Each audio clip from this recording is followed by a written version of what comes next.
ഹരി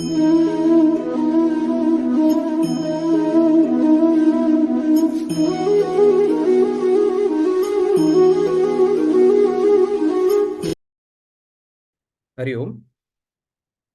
എല്ലാവർക്കും ഭഗവത്ഗീത അധ്യായത്തിലേക്ക് സ്വാഗതം. ഇന്ന് 101ാമത്തെ ദിനമാണ്. കഴിഞ്ഞ പ്രാവശ്യം 100ാമത്തെ ദിനം നമ്മൾ കുറച്ച് വിശേഷമായിരുന്നു. ഈ പ്രാവശ്യം എനിക്ക് തോന്നുന്നു കഴിഞ്ഞ പ്രാവശ്യത്തിനെക്കാട്ടിലും വിശേഷമായിട്ടുള്ള ഒരു സെഷനാണ്. ഇന്ന് ചാൻറ്റിങ് ഗൈഡൻസിനും ധ്യാന ശ്ലോകം ചൊല്ലുന്നതിനായിട്ട് കുട്ടികളാണ് എത്തിയിരിക്കുന്നത്. എല്ലാവർക്കും സ്വാഗതം. SPYSS സംസ്കാരം സംഘടനാ സേവ.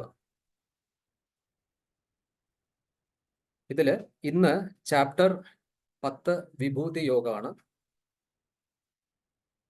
ധ്യാന ശ്ലോകത്തിനായി പാർവതി എസ് തമ്പിയക്ക, അതേപോലെ റിപ്പീറ്റേഷനായിട്ട് അനഘണ്ണൻ, നിവേദനൻ, പിന്നെ പാർവതി അക്ക.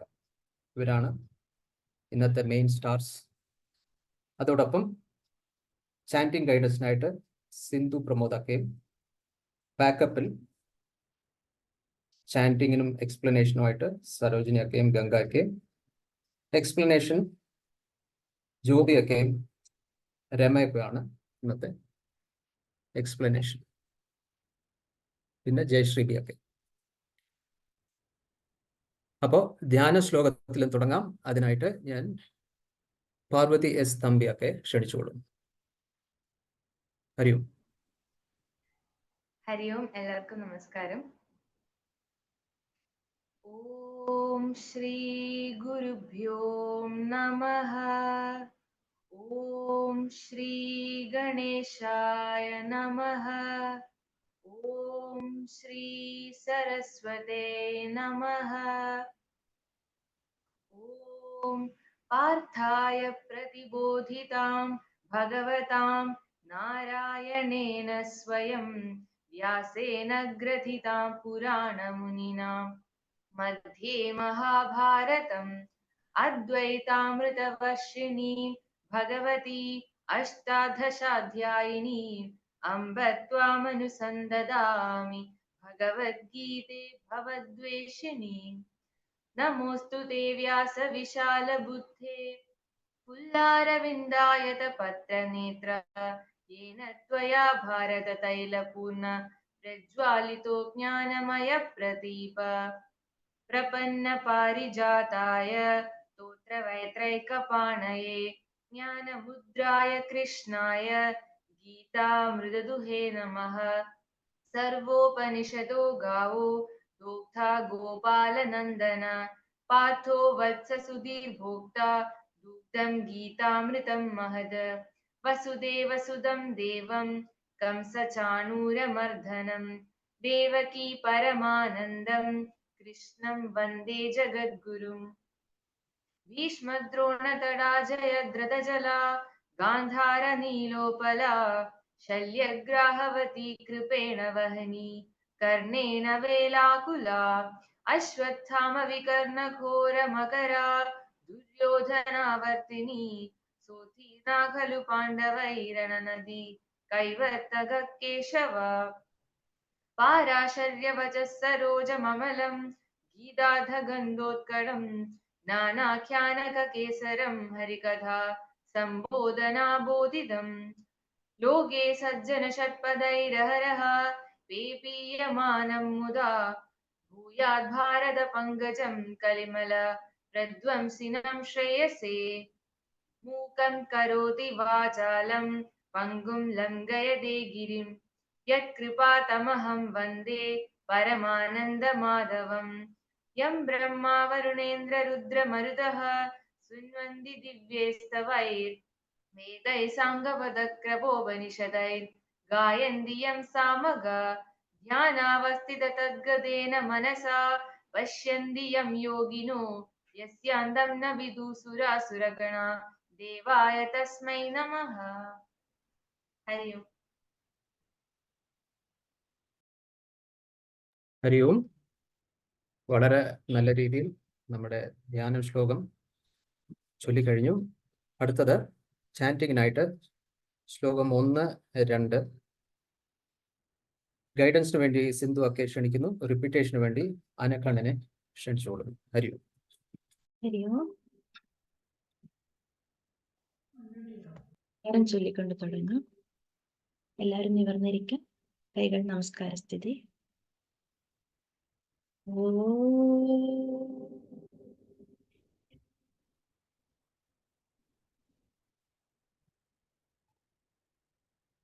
ഓം ശ്രീ ഗുരുഭ്യോ നമഃ.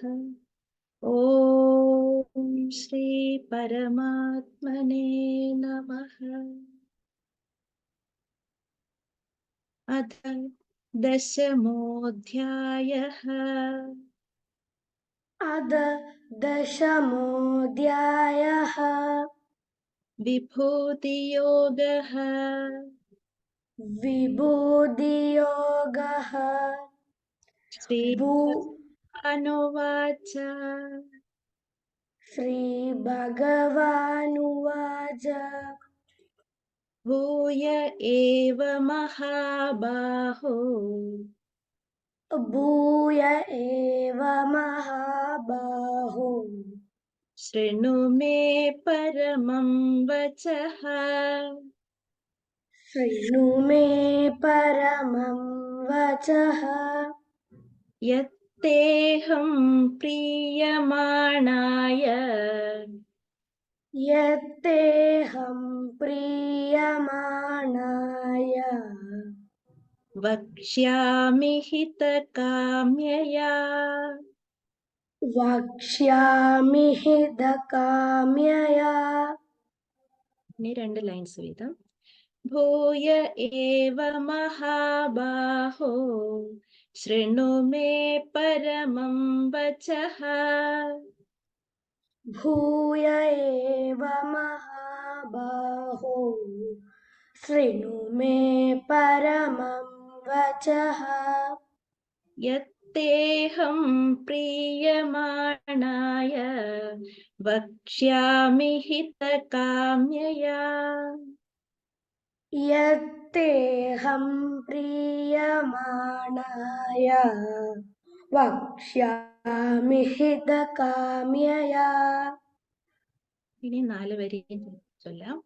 ഭൂയ ഏവ മഹാബാഹോ ശൃണു മേ പരമം വചഃ. യത്തേഹം പ്രീയമാണായ വക്ഷ്യാമി ഹിതകാമ്യയാ. भूय एव महाबाहो शृणु मे परमं वचः यत्तेऽहं प्रीयमाणाय वक्ष्यामि हितकाम्यया. ശ്ലോകം 2. ന മേ വിദുഃ സുരഗണാഃ न मे विदुः सुरगणाः പ്രഭവന്ന മഹർഷയഃ.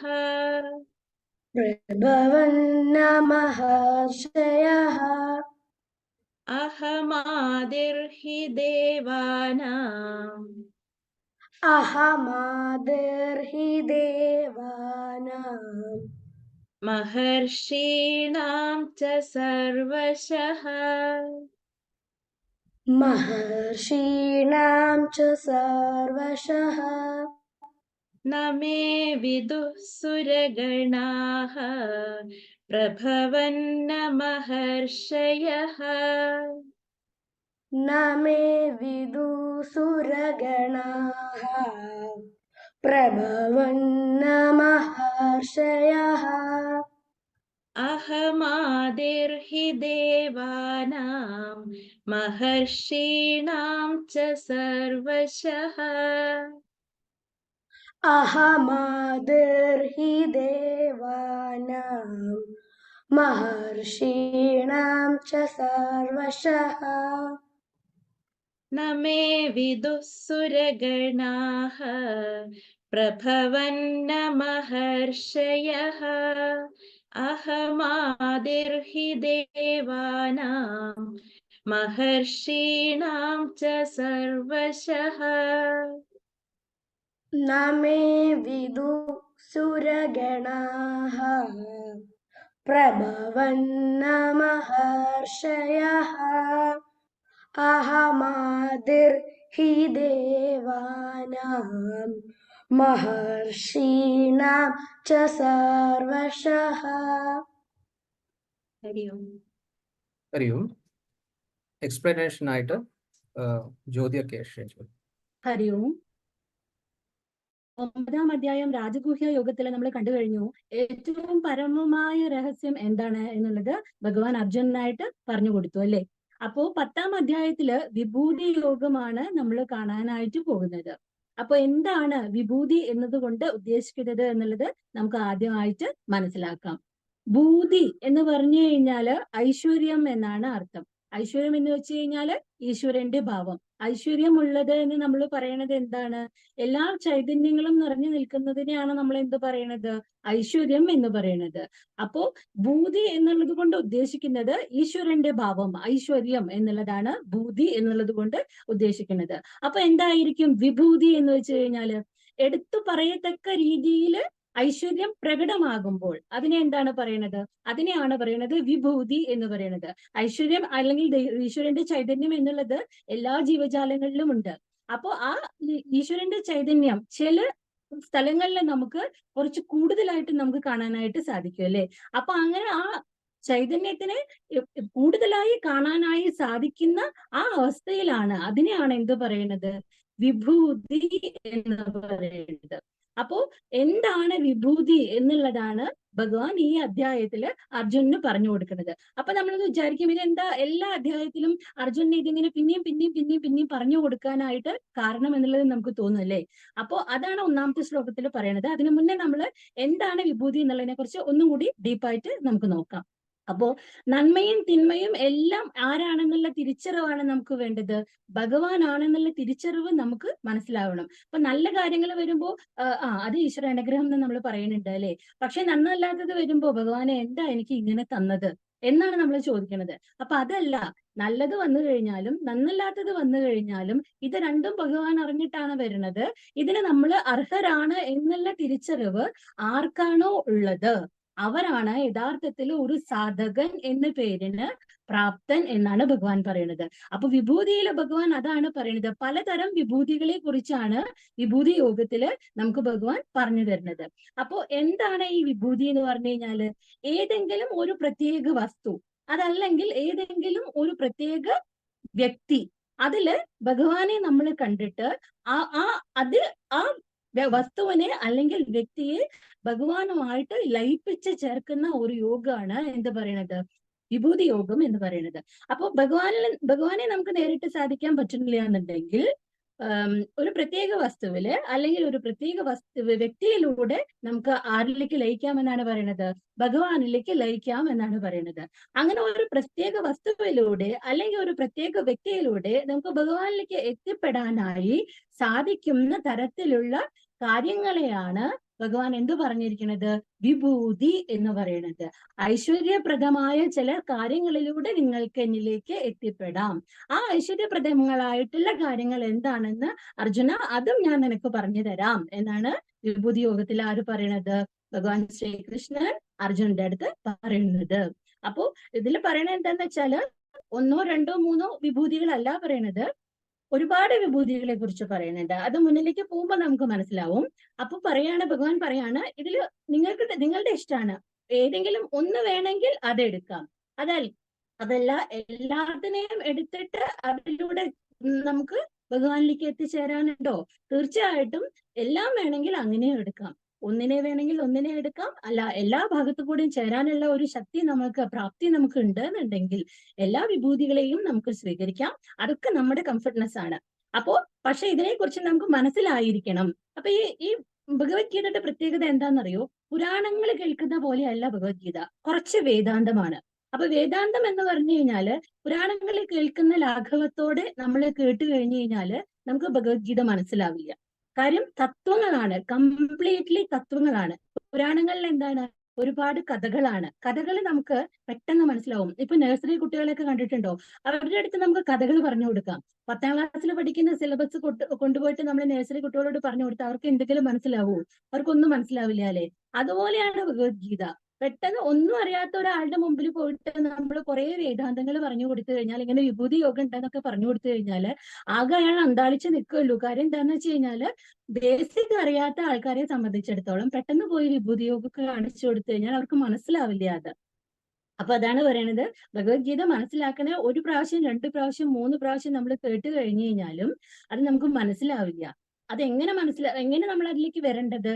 ആദ്യം അത് കേൾക്കുക, അതിനുശേഷം അത് മനനം ചെയ്യുക. അത് മനനം ചെയ്ത് അതിലത്തെ തത്വങ്ങളെ നമ്മളെ ജീവിതത്തിൽ പ്രാവർത്തികമാക്കുക. അങ്ങനെ പ്രാവർത്തികമാക്കിയാൽ മാത്രമാണ് ഈ ഭഗവത്ഗീത കേട്ട് കഴിഞ്ഞാലുള്ള ഗുണം ഉണ്ടാവുക, അത് പഠിച്ചു കഴിഞ്ഞാലുള്ള ഗുണം ഉണ്ടാവുക. എങ്ങനെയെങ്കിലും 4 ശ്ലോകങ്ങൾ ചൊല്ലാൻ പഠിച്ചു, അതിന്റെ അർത്ഥങ്ങൾ മനസ്സിലാക്കി, അതുകൊണ്ട് യാതൊരുവിധ കാര്യവുമില്ല.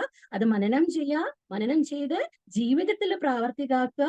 അപ്പോഴാണ് ആ ഇത്രയും പ്രസിദ്ധമായ ഒരു വേദാന്തം നമ്മൾ പഠിച്ചതിന്റെ ഗുണം നമ്മുടെ ജീവിതത്തിൽ ഉണ്ടാവൂ എന്നുള്ളത് ഭഗവാൻ ഓരോ അധ്യായത്തിലും എടുത്തെടുത്ത് പറയുന്നുണ്ട്.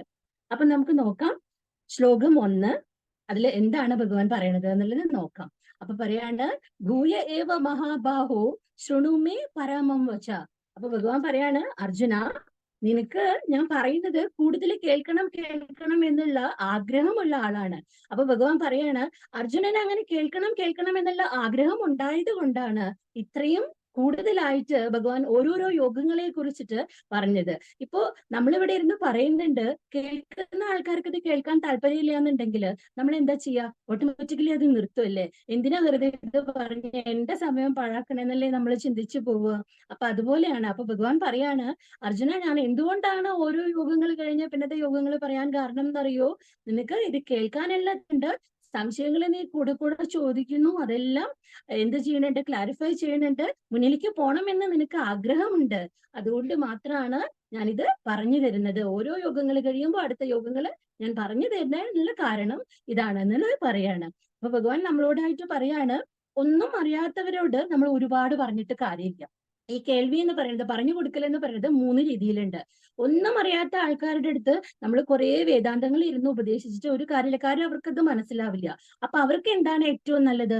നാമസങ്കീർത്തനങ്ങളും പുരാണ കഥകളും കേൾക്കുക എന്നുള്ളതാണ് ഏറ്റവും നല്ലത്. അപ്പൊ ആ ബേസിക് ആയിട്ടുള്ള ഫൗണ്ടേഷൻ കിട്ടിക്കഴിഞ്ഞാല് പിന്നെ അവര് അടുത്ത തലത്തിലേക്ക്, 1ാം ക്ലാസ് കഴിയാണ്ട് നമുക്ക് 2ാം ക്ലാസ്സിലേക്ക് എത്താൻ പറ്റില്ലല്ലോ.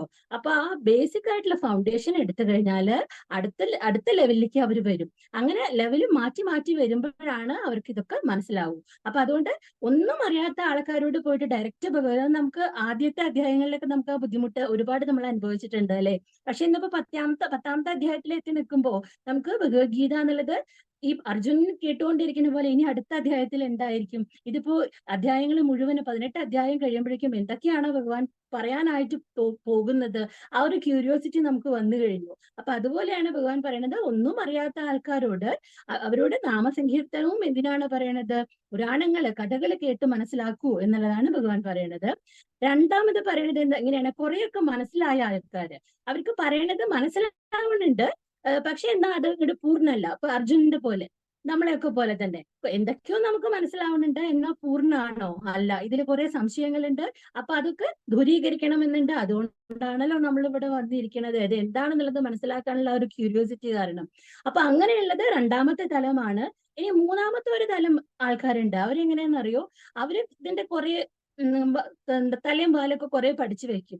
എന്നിട്ട് നമ്മളോട് വന്നിട്ട് നമുക്കറിയോ എന്നുള്ളത് അറിയാൻ വേണ്ടിയിട്ട് തർക്കിക്കാൻ വേണ്ടി വരുന്ന ഒരു വിഭാഗം ഉണ്ട്. അപ്പോ ആ തർക്കിക്കാൻ വേണ്ടി വരുന്ന വിഭാഗങ്ങളെ നമ്മൾ എന്താ ചെയ്യണം? നല്ലത് ആവുന്നതും ഒഴിവാക്കി നിർത്താണ് നല്ലത്. കാര്യം അവർ പഠിക്കാനായിട്ട് വരുന്നവരല്ല. പിന്നെ എന്തിനാണ്? നമ്മൾക്ക് എത്രമാത്രം അറിവുണ്ട് എന്നുള്ളത് ഒരു എക്സാമിനേഷന് വേണ്ടി വരുന്നതാണ്. അങ്ങനെ വെറുതെ പാഴാക്കാനുള്ളതല്ല നമ്മളുടെ സമയം. ആ സമയം കൂടി നമ്മൾ ഇതിൽ കുറച്ചും കൂടി പാണ്ഡിത്യത്തിലേക്ക് എത്തിപ്പെടാൻ നമ്മൾ സ്വയം ശ്രദ്ധിക്കുക. അങ്ങനെയുള്ള ആൾക്കാരെ തിരിച്ചറിയാനുള്ള ഒരു കഴിവ് കൂടി ആർക്ക് വേണം എന്നാണ് പറയണത്? നമുക്ക് വേണം എന്നുള്ളതാണ് പറയുന്നത്. ചില ആൾക്കാരുണ്ട് വെറുതെ ഒരു സമയം പോക്കിന് വേണ്ടി വരുന്ന ആൾക്കാര്. അങ്ങനെയുള്ള ആൾക്കാർക്കൊന്നും ഒരിക്കലും വേദാന്തം പറഞ്ഞു കൊടുക്കരുത് എന്നാണ് ആര് പറയണത്? ഭഗവാൻ തന്നെ പറയണത് അതാണ്. അപ്പോ ഭഗവാൻ പറയാണ്, എന്തുകൊണ്ടാണ് അർജുനോട് ഇത് പറഞ്ഞു തരണം എന്ന് എനിക്ക് ആഗ്രഹം വന്നത് എന്നറിയോ? നിനക്കിത് കേൾക്കണം, ഇനിയും ഇനിയും ഭഗവാന്റെ അടുത്തേക്ക് എത്തിപ്പെടണം എന്നുള്ള ആഗ്രഹം ഉണ്ടല്ലോ, ആ ഒരു ക്യൂരിയോസിറ്റി ഉണ്ടല്ലോ, അതുകൊണ്ടാണ് ഇങ്ങനെയുള്ള യോഗങ്ങളെ ഞാൻ നിനക്ക് പറഞ്ഞു തരുന്നത് എന്നുള്ളത് ആര് പറയാണ്? ഭഗവാൻ അർജുനൻ. അതാണ് ആദ്യത്തെ ശ്ലോകം പറയുന്നത്. ഭൂയ ഏഹാബാഹോ ശൃണു മേ പരമം വച യത്തേഹ പ്രിയമാണായ. പ്രിയമാണായ പറഞ്ഞാല് കേൾക്കുന്നതിൽ കൂടുതൽ താല്പര്യമുള്ള ആള്. ഭക്ഷ്യാമി ഹിതകാമ്യയ. എന്നിലേക്ക് എത്തിപ്പെടാനുള്ള കാര്യങ്ങൾ ഏറ്റവും നല്ലത് എന്താന്നുള്ളത് ഞാൻ കൂടുതലായിട്ട് പറഞ്ഞു തരാം എന്നുള്ളത് ആരോട് പറയാണ്? അർജുനോട് പറയുന്നതാണ് ശ്ലോകം 1. ഭൂയ ഏവ മഹാബാഹു ശൃണു മേ പരമം വച യത്തേഹം പ്രിയമാണായ ഭക്ഷ്യാമി ഹിതകാമ്യയാ. ഇനി രണ്ടാമത്തെ ശ്ലോകം നമുക്ക് നോക്കാം, എന്താണ് ഭഗവാൻ പറയുന്നത് എന്നുള്ളത് നോക്കാം.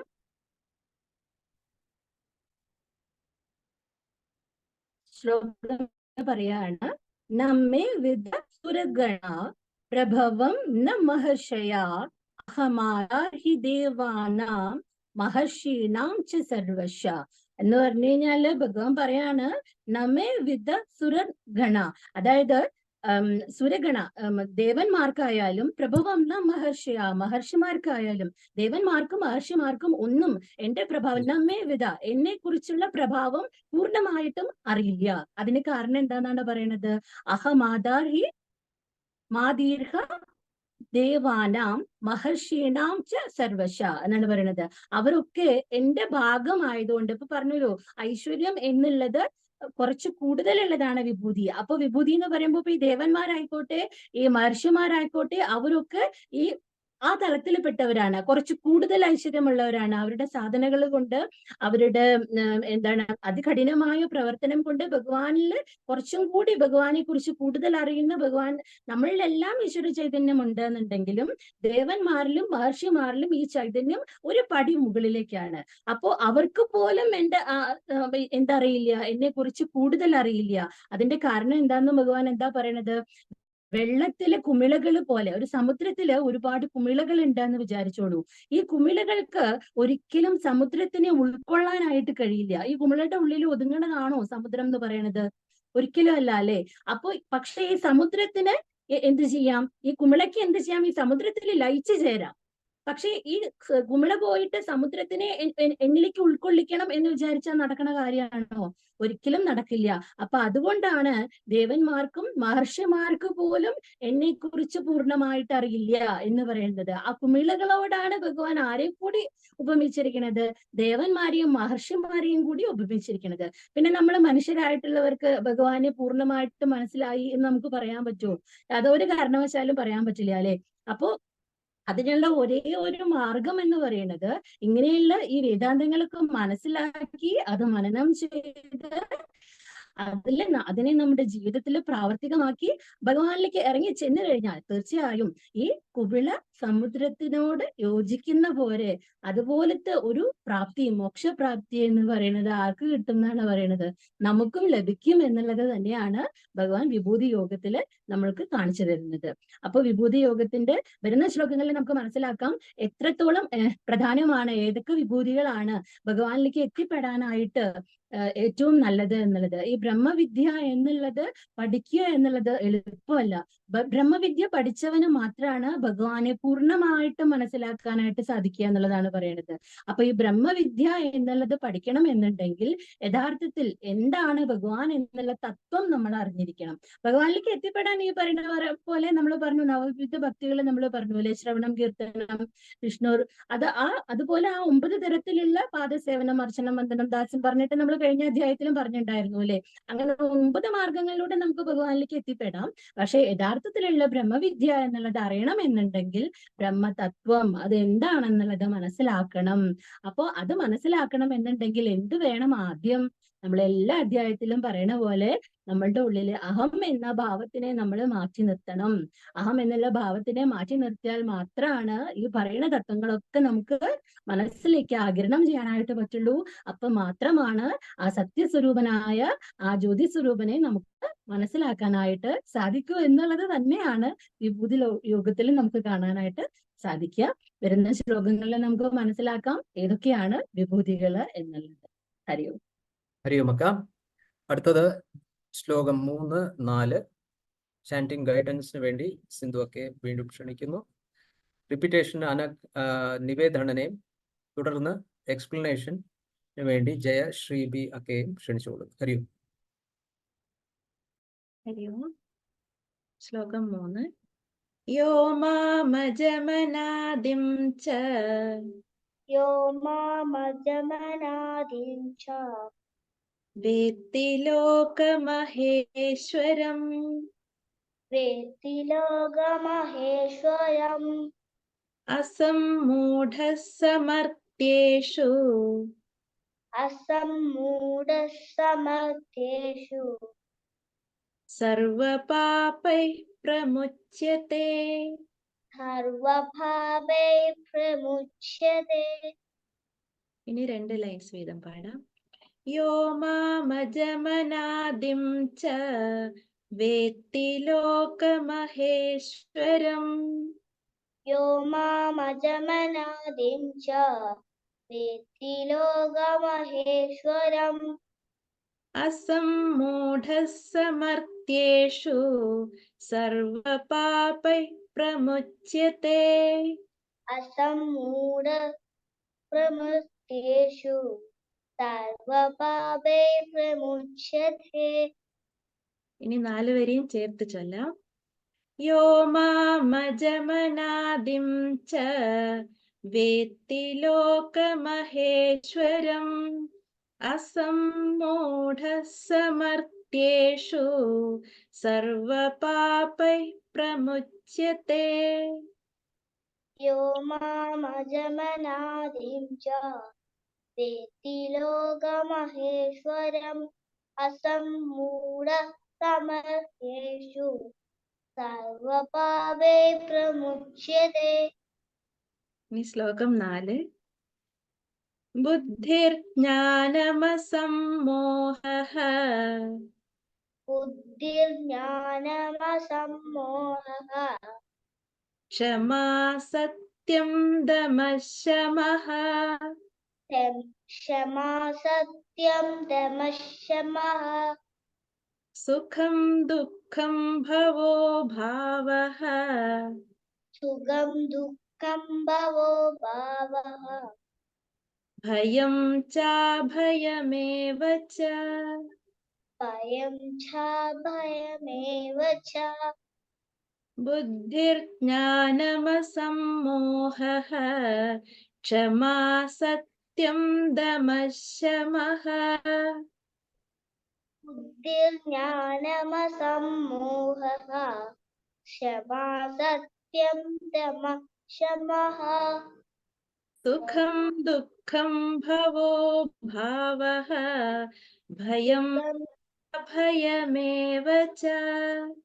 സുഖം ദുഃഖം ഭവോ ഭാവഃ ഭയം ച ഭയമേവ ച. ഈ 4 വരെയും ചേർത്ത് ചൊല്ലാം. ബുദ്ധിർജ്ഞാനമസമ്മോഹഃ ക്ഷമാ സത്യം ദമഃ ശമഃ സുഖം ദുഃഖം ഭവോ ഭാവഃ ഭയം ചാഭയമേവ ച. ബുദ്ധിർജ്ഞാനമസമ്മോഹഃ ക്ഷമാ സത്യം ദമഃ ശമഃ സുഖം ദുഃഖം ഭവോ ഭാവഃ ഭയം ച ഭയമേവ ച. ഹരി ഓം. ഹരി ഓം. ഹരി ഓം. എല്ലാവർക്കും നമസ്കാരം. ഞാൻ ആദ്യമായിട്ടാണ് എക്സ്പ്ലനേഷൻ നടത്തുന്നത്. എന്തെങ്കിലും തെറ്റുകുറ്റങ്ങൾ ഉണ്ടെങ്കിൽ ക്ഷമിക്കണമെന്ന് അപേക്ഷിക്കുന്നു. നമ്മൾ ഈ അധ്യായം 10 വിഭൂതി യോഗം ഇന്ന് യുവജനങ്ങളും കൊച്ചുകുട്ടികളുമാണ് പങ്കെടുക്കുന്നത്. അപ്പൊ അവർക്ക് ഇത് എളുപ്പം മനസ്സിലായിക്കൊള്ളണമെന്ന് എനിക്ക് തോന്നുന്നു ഉടനെ പറഞ്ഞാല്. അപ്പൊ അതുകൊണ്ട് ഞാനൊന്ന് പറയുകയാണ്. നമ്മള് കുട്ടികൾക്ക് വേണ്ടി പറയുകയാണ്. ശ്രീമദ് ഭഗവത്ഗീത 18 അധ്യായങ്ങൾ 700 ശ്ലോകങ്ങളുണ്ട്. അതിലെ അധ്യായം 10 വിഭൂതി യോഗമാണ്. ഇതില് ഭഗവാൻ ശ്രീകൃഷ്ണനും അർജുനനും തമ്മിലുള്ള സംവാദം അല്ലെങ്കിൽ സംസാരം അതാണ് നടക്കുന്നത്. അർജുനൻ എന്ന് പറയുന്നത് നമ്മുടെ ശരീരശക്തിയെ ആണ് ഉപമിക്കുന്നത്. അതുപോലെ തന്നെ ഭഗവാൻ ശ്രീകൃഷ്ണൻ നമ്മുടെ ആത്മീയ ശക്തി. അപ്പൊ അർജുനനിലൂടെ അല്ലെങ്കിൽ ഇന്ദ്രിയങ്ങളിലൂടെ, ഇന്ദ്രിയങ്ങൾ എന്ന് പറഞ്ഞാൽ നമ്മുടെ പഞ്ചേന്ദ്രിയങ്ങൾ, കണ്ണുകൾ, ചെവികൾ, മൂക്ക്, നാക്ക്, ത്വക്ക്, ഇതാണ് പഞ്ചേന്ദ്രിയങ്ങൾ. അപ്പൊ ഈ പഞ്ചേന്ദ്രിയങ്ങളിലൂടെ നമ്മൾ ആത്മാവിനെ അറിയുക. നമ്മുടെ ഉള്ളിലുള്ളത് തന്നെയാണ് ഈ ഭഗവാനും അർജുനനും എല്ലാവരും. അപ്പൊ അത് നമ്മുടെ ഇന്ദ്രിയങ്ങളിലൂടെ ഈ ആത്മാവിനെ അറിയുക എന്നുള്ളതാണ് പ്രധാന തത്വം. അപ്പൊ അതിന് നമുക്ക് നമ്മുടെ ഈ പഞ്ചേന്ദ്രിയങ്ങളെ നിയന്ത്രിക്കണം, അതുപോലെ തന്നെ മനസ്സിനെ നിയന്ത്രിക്കണം. ഇത് വളരെ വിഷമമുള്ള കാര്യമാണ്. ഇപ്പം നിങ്ങൾ കുട്ടികളായിരിക്കെ നമ്മളിപ്പോ എല്ലാവരും പ്രായഭേദമന്യേ ഉപയോഗിക്കുന്ന ഒരു വസ്തുവാണ് മൊബൈൽ ഫോൺ. അപ്പൊ ഈ മൊബൈൽ ഫോൺ തുടരെ ഉപയോഗിക്കുന്നത് നമ്മുടെ ആരോഗ്യത്തിന് നന്നല്ല എന്ന് നമുക്ക് എല്ലാവർക്കും അറിയാവുന്നതാണ്. പക്ഷെ നമ്മൾ മുതിർന്നവർ അത് കണ്ടക്കാതെ ചെയ്യും, നമ്മൾ അങ്ങനെ ഉപയോഗിക്കാറില്ല. പക്ഷെ കുട്ടികൾ അങ്ങനല്ല, അത് പറഞ്ഞാല് ചെവിക്കൊള്ളാറില്ല മിക്കവാറും. അപ്പൊ അത് മൊബൈൽ ഫോൺ ഇങ്ങനെ കണ്ടിന്യൂസ് ആയിട്ട് ഉപയോഗിക്കുമ്പോൾ അവർ വിചാരിക്കണം നമ്മള് ഇത് പഠിക്കാൻ മാത്രം വേണ്ടി ഉപയോഗിക്കുക. നമ്മൾ പഠിക്കുന്ന കുട്ടികളാണ്. അപ്പൊ പഠിക്കുന്നതിന് ചിലപ്പം വേണ്ടി വരും, അല്ലെങ്കിൽ സെർച്ച് ചെയ്യാനൊക്കെ വേണ്ടി വരുമായിരിക്കാം. അപ്പോൾ നമ്മള് എന്തെന്നാണോ അതിൽ നിന്ന് വേണ്ടത് അത് മാത്രം നോക്കുക. എന്നിട്ട് ബാക്കിയുള്ളത് നമുക്ക് നല്ലത് വേണ്ടതെല്ലാം മാത്രം എടുക്കുക. അങ്ങനെ നല്ലത് എടുക്കണമെങ്കിൽ നമുക്ക് നമ്മുടെ ഇന്ദ്രിയങ്ങളെ നിയന്ത്രിക്കണം. അതായത് നല്ലത് പറയണമെങ്കിലും നല്ലത് കേൾക്കണമെങ്കിലും നമ്മുടെ എല്ലാ ഇന്ദ്രിയങ്ങളെയും നമ്മൾ നിയന്ത്രിച്ചാൽ മാത്രമേ ഇത് ചെയ്യാൻ പറ്റൂ. അല്ലെങ്കിൽ നമ്മൾ ഇതിലുള്ളതെല്ലാം ഇങ്ങനെ കണ്ടുകൊണ്ടിരിക്കും, നമുക്കൊന്നും നിയന്ത്രിക്കാൻ പറ്റാതെ വരും.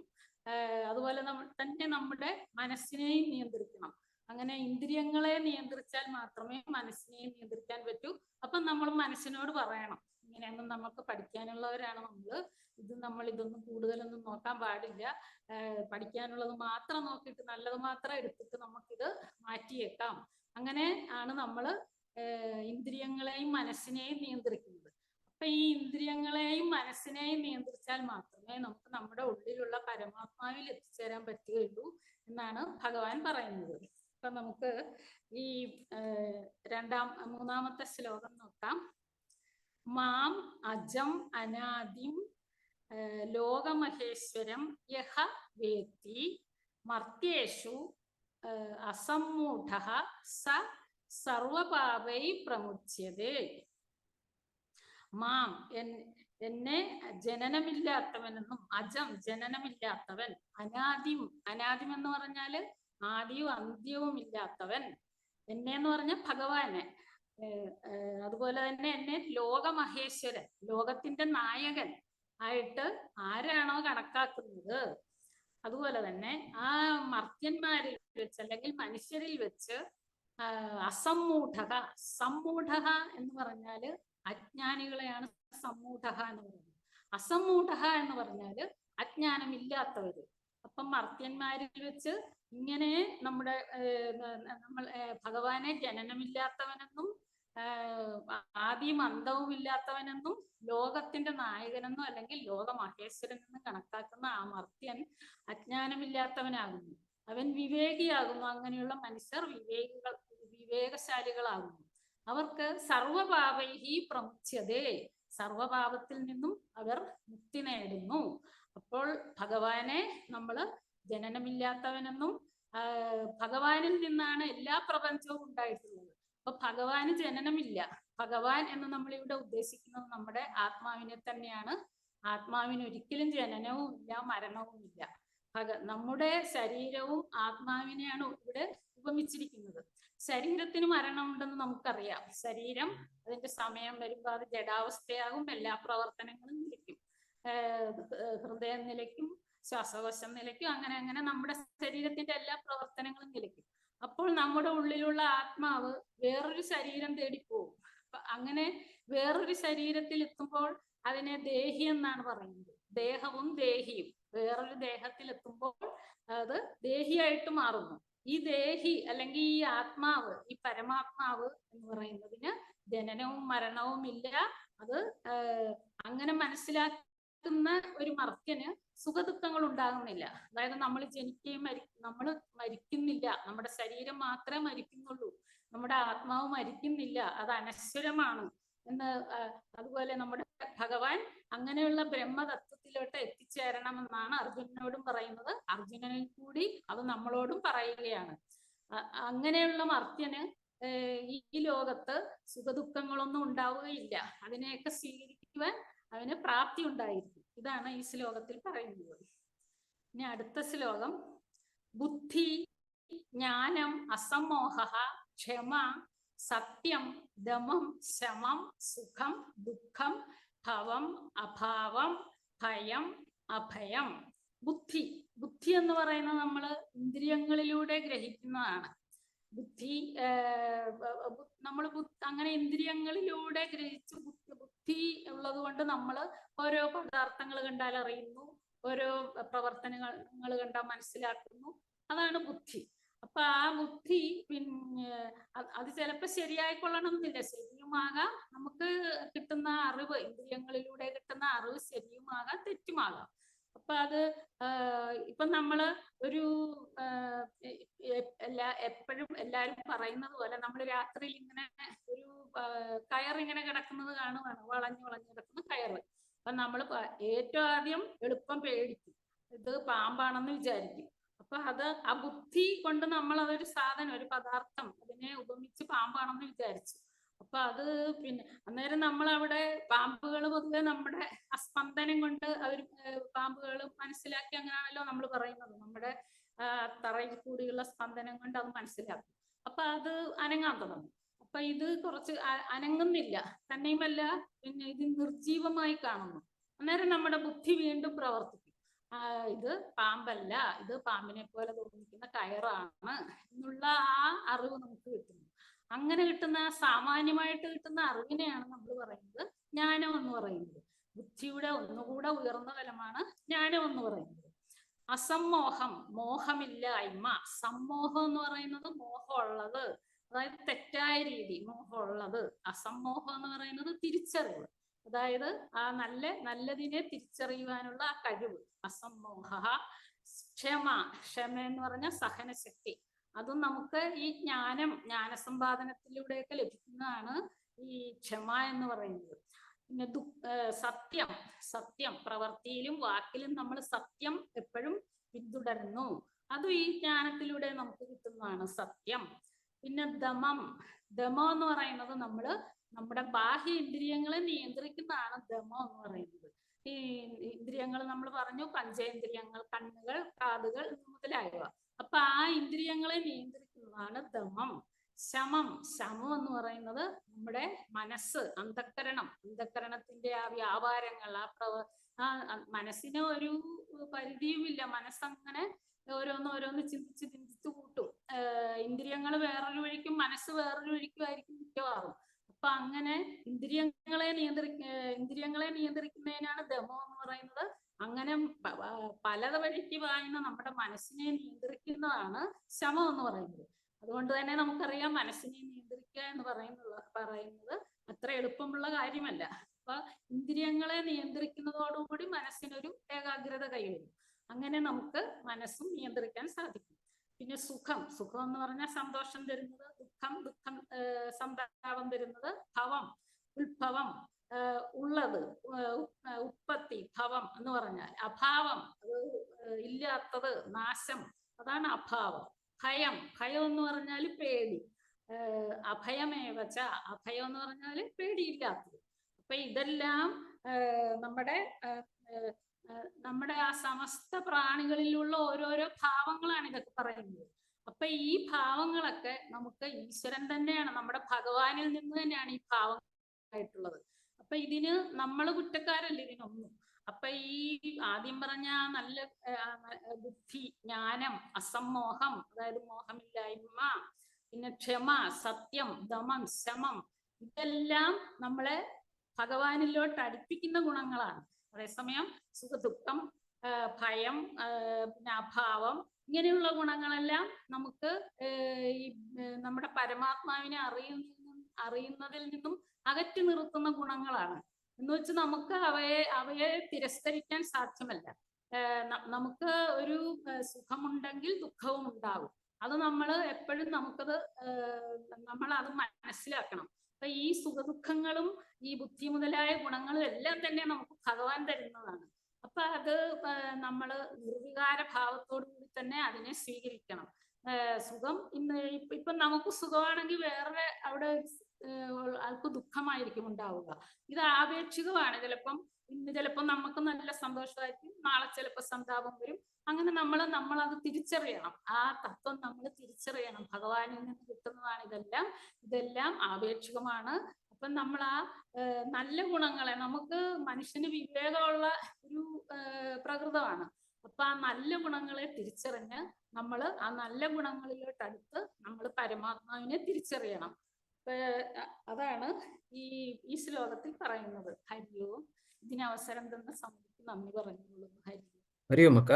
അടുത്തത് ശ്ലോകം 5 6 ചാൻറ്റിങ്ങിന് വേണ്ടി സിന്ധു അക്കയും റിപ്പീറ്റേഷന് വേണ്ടി പാർവതി അക്കയും തുടർന്ന് എക്സ്പ്ലനേഷനായി രമയക്കയും ക്ഷണിച്ചോളൂ. ഹരിയോ. ഹരിയോ. ശ്ലോകം 5. അഹിംസാ സമതാ തുഷ്ടിഃ അഹിംസാ സമതാ തുഷ്ടിഃ തപോദാനൈ യശോ യശഃ തപോദാനേ യശോ യശഃ ഭവന്തി ഭാവാ ഭൂതാനാം ഭവന്തി ഭാവാ ഭൂതാനാം മത്ത ഏവ പൃഥഗ്വിധാഃ മത്ത ഏവ പൃഥഗ്വിധാഃ അഹിംസാ സമതാ തുഷ്ടിഃ തപോദാനൈ യശോ യശഃ അഹിംസാ സമതാ തുഷ്ടിഃ തപോദാനേ യശോ യശഃ ഭവന്തി ഭാവാ ഭൂതാനാം മത്ത ഏവ പൃഥഗ്വിധാഃ ഭവന്തി ഭാവാ ഭൂതാനാം മത്ത ഏവ പൃഥഗ്വിധാഃ. ഇനി 4 വരെയും ചേർത്ത് ചൊല്ലാം.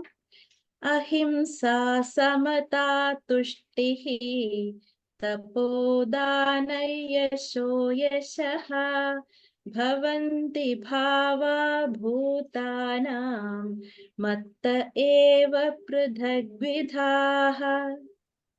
അഹിംസാ സമതാ തുഷ്ടിഃ തപോദാനേ യശോ യശഃ ഭവന്തി ഭാവാ ഭൂതാനാം മത്ത ഏവ പൃഥഗ്വിധാഃ.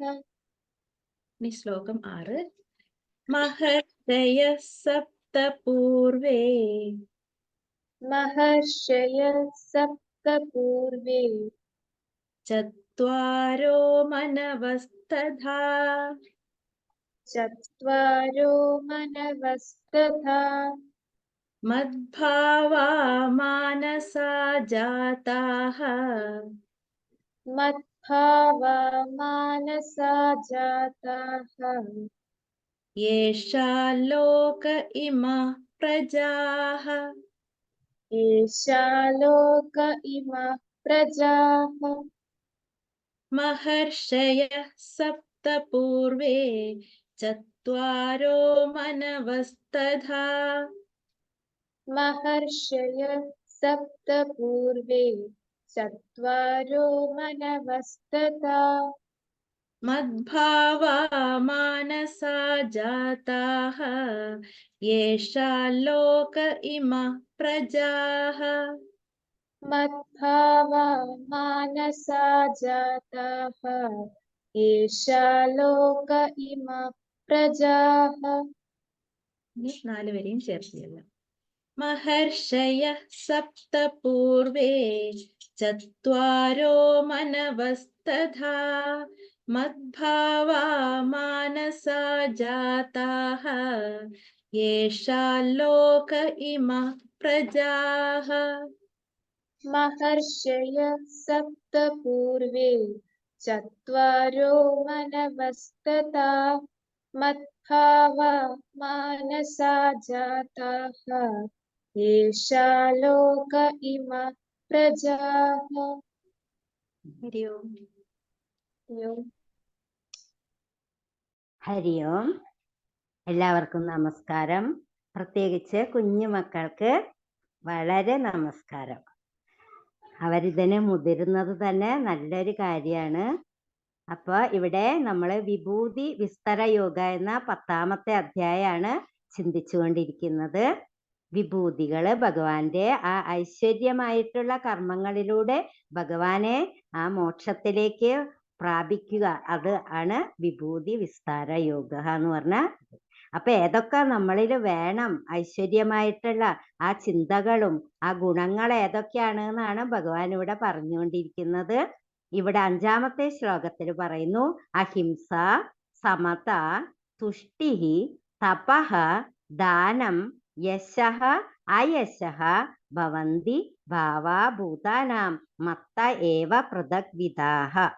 ഭഗവാൻ പറയണേ ഏതൊക്കെ ഗുണങ്ങൾ നമ്മളിൽ വേണം. അഹിംസ, എന്താണ് അഹിംസ എന്ന് പറഞ്ഞാൽ? ഹിംസിക്കാതിരിക്കുക. ഹിംസ എന്ന് പറഞ്ഞാൽ നമ്മൾ ഇപ്പോ മറ്റുള്ളവരെ ഉപദ്രവിക്കുക, അല്ലെങ്കിൽ പ്രാണികളെയൊക്കെ കൊല്ലുക, അല്ലെങ്കിൽ അവരെ വിഷമിപ്പിക്കുക.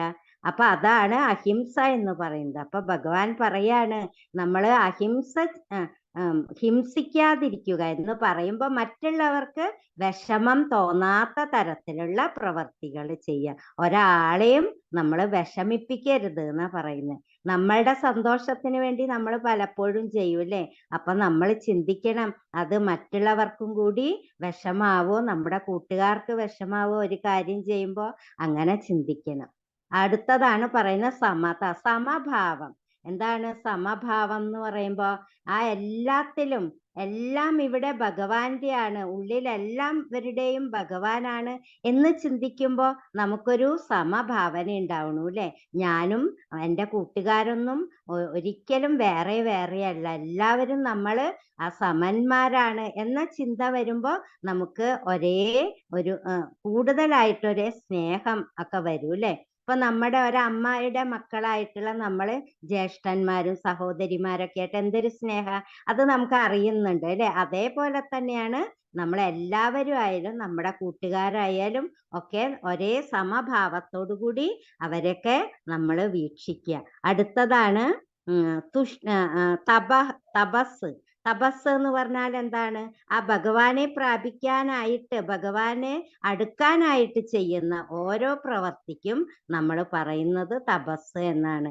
ഇപ്പോ നാമജപമായിക്കോട്ടെ, പൂജാതി കർമ്മങ്ങളായിക്കോട്ടെ, അല്ലെങ്കിൽ യജ്ഞങ്ങൾ, അല്ലെങ്കിൽ ഭഗവാന്റെ അമ്പല ദർശനം തന്നെ എന്താണ്? ഒരു തപസ് തന്നെയാണ് അല്ലെ. അപ്പൊ ആ ഭഗവാനെ പ്രാപിക്കാനായിട്ട്, ഭഗവാനിലേക്ക് അടുക്കാനായിട്ട് പോവാണ് നമ്മൾ. അങ്ങനെ ഒരു തപസ്. അതുപോലെ ദാനം ചെയ്യുക. എങ്ങനെയാണ്? നമ്മൾക്കുള്ളതിനെ പങ്കുവെക്കുക. അപ്പൊ കൂട്ടുകാർക്ക് എന്തെങ്കിലും ഇല്ല, അത് നമ്മൾ കൊടുക്കുന്നു അല്ലെ. അപ്പൊ എന്താണ്? നമ്മൾ പങ്കിടുകയാണ് അത് ചെയ്യുന്നത്. നമ്മുടെ കയ്യിൽ ഉണ്ടെങ്കിൽ മാത്രം മറ്റൊരാൾക്ക് കൊടുത്ത് അവരുടെ ആ ഒരു സന്തോഷം കാണാൻ നമുക്കും ഒരു സന്തോഷം വന്നു ചേരും. അപ്പൊ ദാനം ചെയ്യുക എന്ന് പറഞ്ഞാൽ പങ്കിടുക, മറ്റുള്ളവർക്കും പങ്കിട്ട്. ഒരാൾക്ക് ഇപ്പൊ ഒരു പെൻസിൽ ഇല്ല എന്ന് പറഞ്ഞു നോക്കൂ കൂട്ടുകാർക്ക്, നമ്മുടെ കയ്യിലുണ്ടെങ്കിൽ കൊടുക്കുക. അപ്പൊ ആ കുട്ടിക്ക് വളരെ സന്തോഷാവും അല്ലെ. അപ്പൊ കൂട്ടുകാർ തമ്മിൽ കൂടുതൽ അടുക്കും. അതാണ് ദാനം എന്ന് പറയുന്നത്. അതുപോലെ യശസ്, അയശസ്. യശസ് എന്താണ്? കീർത്തികരം. നമ്മൾ സത്കർമ്മങ്ങളൊക്കെ ചെയ്യുന്നു ഭഗവാന്റെ അനുഗ്രഹത്തോടെ. നമ്മൾ ഒരു ഉയർന്ന പദത്തിലെത്തുമ്പോൾ എല്ലാവരും നമ്മളെ കീർത്തിക്കും അല്ലെ. നമ്മളൊരു എല്ലാവരുടെയും കീർത്തിക്ക് പാത്രമാകുന്ന തരത്തിലുള്ള ഒരു ഉയർച്ച, അത് യശസ്. ഇനി അയശസ്സോ? പലപ്പോഴും നമ്മൾ ഓരോ ദുഷ്കർമ്മങ്ങളൊക്കെ ചെയ്യുമ്പോൾ നമ്മൾ പലപ്പോഴും അപമാനിക്കപ്പെടുന്നു. അതുപോലെ മറ്റുള്ളവരുടെ ദേഷ്യത്തിനും കുറ്റം പറയുന്നതിനൊക്കെ കാരണമായി തീരുമ്പോൾ അവിടെ അയശസ്സാണ്. അപ്പൊ ഈ നല്ല നല്ല ഗുണങ്ങള് നമ്മളിൽ വന്നു ചേരണം എന്നാണ് ഭഗവാൻ പറയുന്നത്. ഇപ്പൊ ഇത് പല പ്രാവശ്യമായില്ലേ, പല ശ്ലോകങ്ങളിലായി നമ്മൾ കേൾക്കേണ്ടായി മുന്നേയും ഈ ഇതൊക്കെ തന്നെ. അപ്പൊ എന്താണ് ഈ ഭഗവാൻ ഇങ്ങനെ വീണ്ടും വീണ്ടും പറഞ്ഞ് നമ്മളെ ബുദ്ധിമുട്ടിക്കുന്നത്? അതാണ് ഭഗവാന്റെ ഒരു ട്രിക്ക്. നമ്മളൊക്കെ ജ്ഞാനാർത്ഥികളാണ്, ജ്ഞാനത്തെ ആഗ്രഹിച്ചുകൊണ്ട് ഇവിടെ ഇരിക്കുകയാണ്. അപ്പൊ ഒരു പ്രാവശ്യമൊന്നും കേട്ടാല് നമുക്ക് മനസ്സിലാവില്ല. അപ്പൊ വീണ്ടും വീണ്ടും കേൾക്കുമ്പോൾ ആ ജ്ഞാനം നമ്മളിൽ അങ്ങോട്ട് ഉറച്ചു വരികയാണ് ചെയ്യുന്നത്. ഇപ്പൊ എങ്ങനെയാണ് സ്കൂളിലൊക്കെ അധ്യാപകന്മാര് ഒരു കാര്യം എക്സ്പ്ലെയിൻ ചെയ്യും, ഒരു വിഷയം എക്സ്പ്ലെയിൻ ചെയ്താൽ നമുക്കതൊന്നും ഓർമ്മ വരില്ല. അപ്പൊ നമ്മളെ കൊണ്ട് ഒരു 10 പ്രാവശ്യം പറയിക്കും, വീണ്ടും നമ്മളെ കൊണ്ട് എഴുതിക്കും. അപ്പൊ അത് നമ്മുടെ ചിന്താമണ്ഡലത്തിൽ അവിടെ ഉറച്ചു കഴിഞ്ഞു. അതൊരിക്കലും നമ്മുടെ ജീവിതത്തിൽ നിന്ന് മാറിപ്പോകുന്നില്ല. അപ്പൊ നമ്മളിൽ ഒരു കാര്യം ഉറച്ചാലല്ലേ നമുക്കത് അതുപോലെ പ്രവർത്തിക്കാൻ സാധിക്കുള്ളൂ, അല്ലേ? അതുകൊണ്ടാണ് ഇതൊക്കെ പറയാണ്. അങ്ങനെ ഇതെല്ലാം എല്ലാം നല്ല സത്കർമ്മങ്ങളിലൊക്കെ ചെയ്യുക. അതുപോലെ ഭവന്തി ഭാവാഭൂതാനാം മത്ത ഏവ പൃഥഗ്വിദാഹ. അങ്ങനെ സർവഭൂതാനാം എല്ലാ ഭൂതങ്ങളിലും പൃഥഗ്വിദാഹ വേറെ വേറെയായി കാണുന്ന എന്നെ കാണും, അല്ലെ? നമ്മളിപ്പോ ഈ പ്രപഞ്ചത്തിലെല്ലാം മനുഷ്യരും എല്ലാം വേറെ വേറെയാണ്. വേറെ സ്വഭാവങ്ങള്, കാണാനും എല്ലാം വേറെ വേറെ. അതുപോലെ ചരാചരങ്ങളൊക്കെ വേറെ വേറെയാണെങ്കിലും അതിലെല്ലാം ഭഗവാന്റെ ആ തേജസ് തന്നെയാണ് എന്ന് നമ്മൾ മനസ്സിലാക്കണം എന്ന് പറയാണ്. അപ്പൊ ഇങ്ങനെയൊക്കെ മനസ്സിലാക്കാൻ നമുക്ക് നല്ലൊരു ഉയർന്ന ചിന്ത വേണം, അല്ലെ? ഇതെല്ലാം ഭഗവാനാണ്, അത് ഭഗവാനാണ് ഇതെല്ലാം ചെയ്യുന്നത് എന്നൊക്കെ മനസ്സിലാക്കണമെങ്കിൽ നല്ല ഉയർന്ന ബുദ്ധിക്ക്. അതാണ് അർജുനനോട് പറയുന്നത്, അർജുന ഇതൊക്കെ നീ മനസ്സിലാക്കൂ. കാരണം അർജുനൻ കൂട്ടുകാരൻ വളരെ ബുദ്ധിമാനാണെന്ന് ഭഗവാൻ അറിയാം. അതുകൊണ്ടാണ് ഭഗവാൻ അർജുനന് മാത്രം ഇതൊക്കെ പറഞ്ഞു കൊടുക്കണേ. പക്ഷെ നമ്മളും ഇതൊക്കെ കേൾക്കുന്നുണ്ട്, അല്ലെ?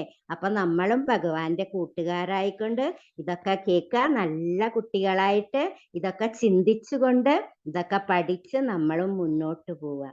അപ്പൊ എല്ലാം എന്ത് മനസ്സിലാക്കണം? നമ്മൾ പരമാത്മാവിൽ നിന്നാണ്, ഈ ഭഗവാനിൽ നിന്നാണ് ഈ പ്രപഞ്ചം മുഴുവൻ ഉണ്ടായത്, സർവചരാചരങ്ങളും ഉണ്ടായത് എന്നൊക്കെ മനസ്സിലാക്കുക. അപ്പൊ ഭഗവാന്റെ ആണ് എല്ലാം എന്ന് പറയുമ്പോ നമുക്ക് എല്ലാവർക്കും ഭഗവാനോട് സ്നേഹം വരുന്നു, അല്ലെ? അപ്പൊ നമ്മളെല്ലാം ഭഗവാന്റെ അംശങ്ങളാണ് എന്ന് നമ്മൾ മനസ്സിലാക്കുന്നു. എന്നിട്ട് എന്ത് ചെയ്യണം? നമ്മൾ അതുമാത്രമല്ല, നല്ലതും ചീത്തയൊക്കെ മനസ്സിലാക്കണം. ചീത്തകൾ മനസ്സിലാക്കിയാലല്ലേ നമുക്ക് നല്ലത് ഏതാന്ന് തിരിച്ചറിഞ്ഞ് നമുക്ക് ഭഗവാനിലേക്ക് എത്താൻ സാധിക്കൂ. ഇപ്പൊ ഒരു നല്ല വെള്ളം വെച്ചിട്ടുണ്ട്, ചീത്ത വെള്ളം ഒരു ബോട്ടിലുണ്ട്. അപ്പൊ നമുക്ക് ചീത്ത ഏതാന്ന് അറിഞ്ഞാൽ നമ്മൾ അതിനെ മാറ്റി നിർത്തിക്കൊണ്ട് നല്ലതിനെ സ്വീകരിക്കുന്നു, അല്ലെ? അപ്പൊ ചീത്ത കാര്യങ്ങളും നമ്മൾ അറിയണം. പക്ഷേ അത് ഭഗവാൻ ഇഷ്ടപ്പെടാത്തതാണെന്ന് മനസ്സിലാക്കി നല്ല കാര്യങ്ങളിലൂടെ നമ്മുടെ കർമ്മങ്ങൾ ചെയ്ത് ഭഗവാനോട് അടുത്ത് ഭഗവാന്റെ സന്തുഷ്ടിക്ക്, ആ സന്തോഷത്തിന് പാത്രീഭൂതരാവണം, അവസരം അതിനുണ്ടാക്കണം. അപ്പൊ സുഖം ദുഃഖം ഒക്കെ നമുക്ക് മാറി മാറി വരും. എല്ലാ ദിവസവും നമുക്ക് സുഖിച്ചിരിക്കാൻ പറ്റുമോ? എല്ലാ ദിവസവും നമുക്ക് നല്ല ഭക്ഷണം കിട്ടുമോ? ചിലപ്പോ ഒക്കെ അമ്മ ലഘുവായ ഭക്ഷണം ഉണ്ടാക്കും. അപ്പൊ നമ്മൾ എന്താ വരുന്നത് അതിനെ എല്ലാം സ്വീകരിക്കുക.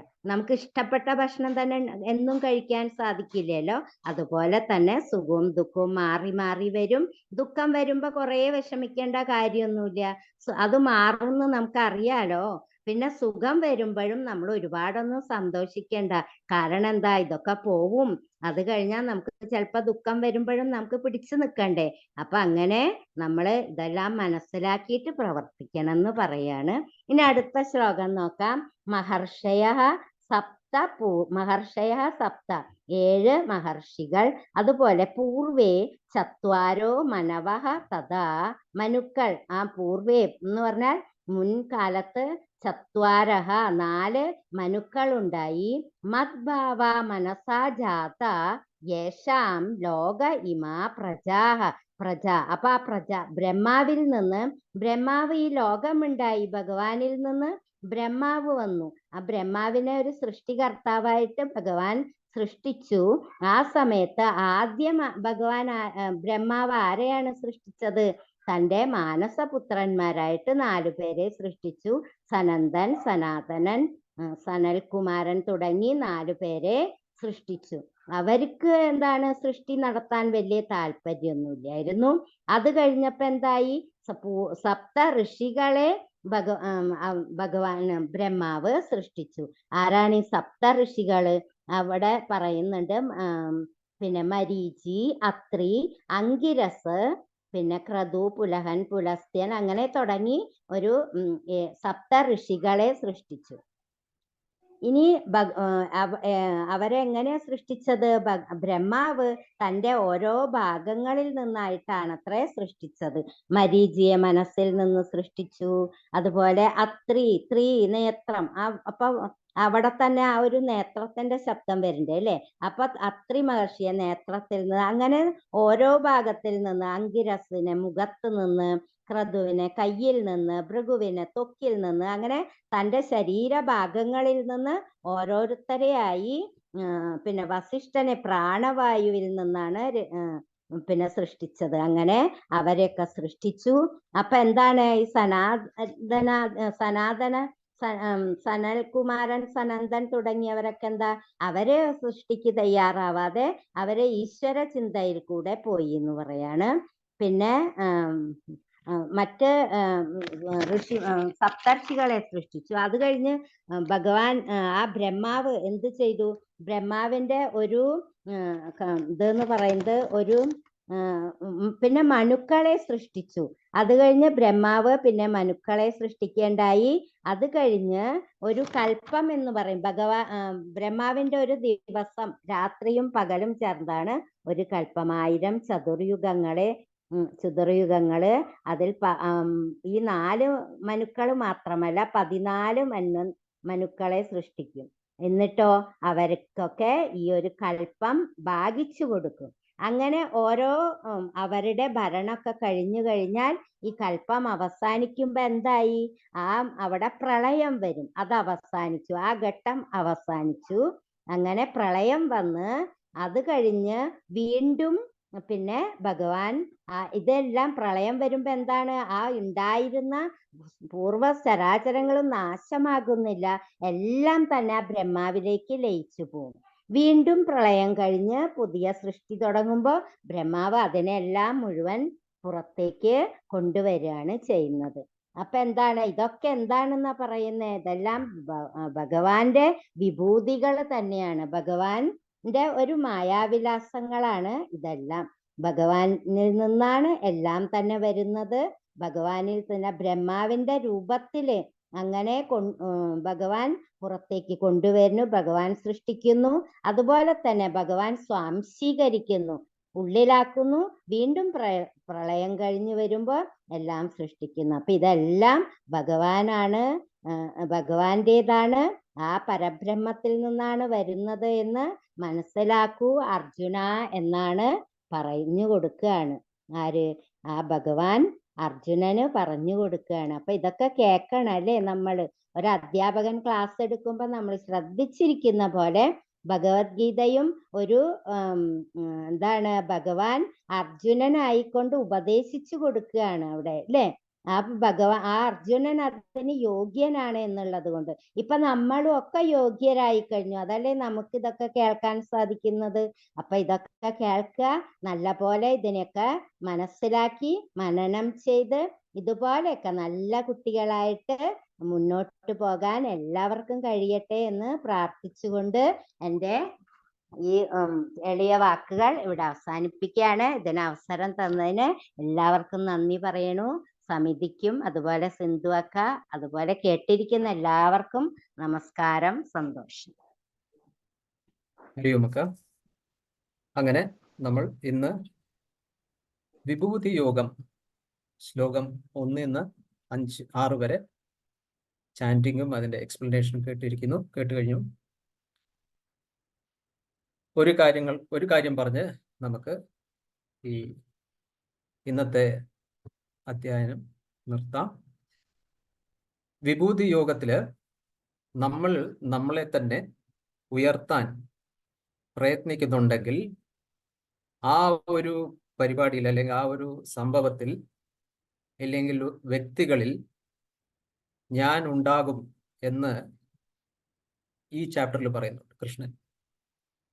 അപ്പോ ഇവിടെ ഇന്ന് 1 മണിക്കൂർ നമ്മൾ ചെയ്ത കാര്യം, വിശേഷിച്ച് കുട്ടികൾ ഉൾപ്പെട്ട ഈ പരിപാടിയിൽ നമുക്ക് ഉറപ്പായിട്ട് പറയാം, ഇന്ന് ഇതൊരു തന്നെ ഒരു വിഭൂതിയായിരുന്നു.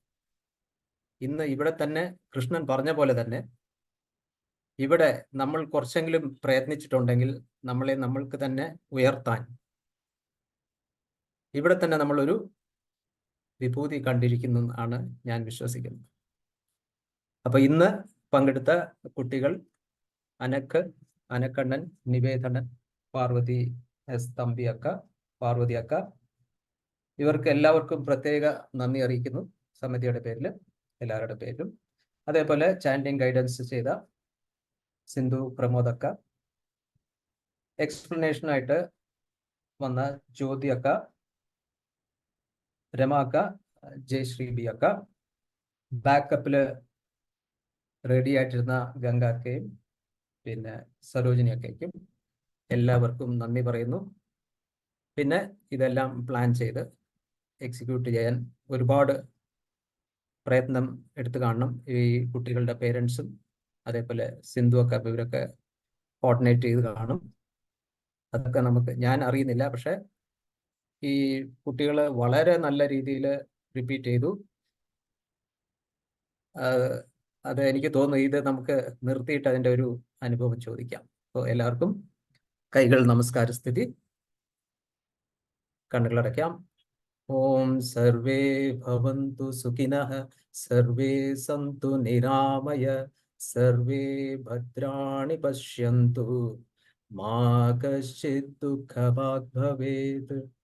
ഓം ശാന്തി ശാന്തി ശാന്തി. ഹരി ഓം.